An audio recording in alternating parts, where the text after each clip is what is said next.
When Bruce Willis's family shared his dementia diagnosis, they revealed a private struggle countless families face. Like many families, they struggled with the growing reality that professional care might be necessary, a prospect many find terrifying.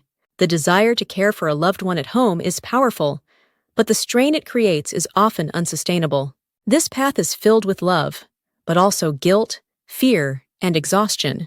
You are not alone in feeling this way. We'll break down the hidden costs, the clear signs for a change, and what specialized care means, not as giving up, but as a new way to love. So, what does that unsustainable strain actually look like? It has a name: caregiver burnout. This isn't just feeling tired. It's a debilitating psychological state brought on by relentless, unrelieved stress. Symptoms manifest as chronic anxiety and fatigue. It can lead to social withdrawal and deep depression. The impact is physical. Studies show caregivers face a higher risk of serious health complications. You cannot pour from an empty cup. For conditions like aphasia, which Bruce Willis has, the challenge is compounded. It's a disorder affecting all forms of communication. The personal cost is immense, but when does it cross a line?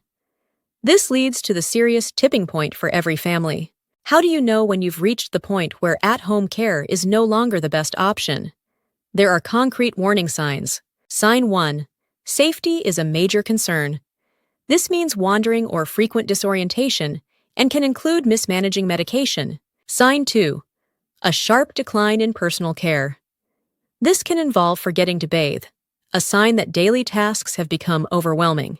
Sign 3. Significant mood changes. This looks like increased aggression, agitation, or deep withdrawal that becomes unsafe at home. The real tipping point comes when caregivers face an impossible truth. Despite love and commitment, they're losing themselves to exhaustion, isolation, and 24/7 responsibility. This breaking point often arrives alongside guilt and judgment from others who aren't providing hands-on care. The most loving decision can be the one that preserves both lives. So if the tipping point has been reached, what does the alternative actually offer? Let's look at what specialized care really is. It's not a nursing home. It's a purpose-built environment with staff specifically trained in dementia and cognitive care. Think calming color schemes to reduce agitation. Clear signage helps navigation, and secure spaces allow for safe wandering. Care is based on personalized plans. They use therapies like music to improve mood and offer access to intensive speech therapy. These facilities provide structured social interaction.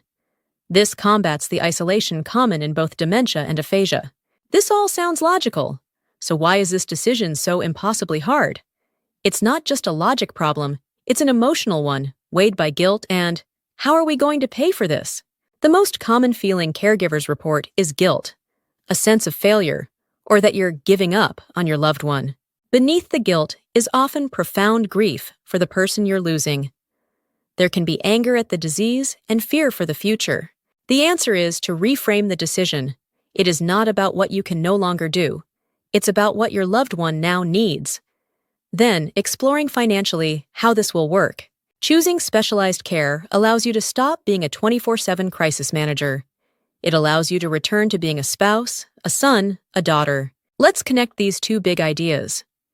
On one hand, the crisis of caregiver burnout.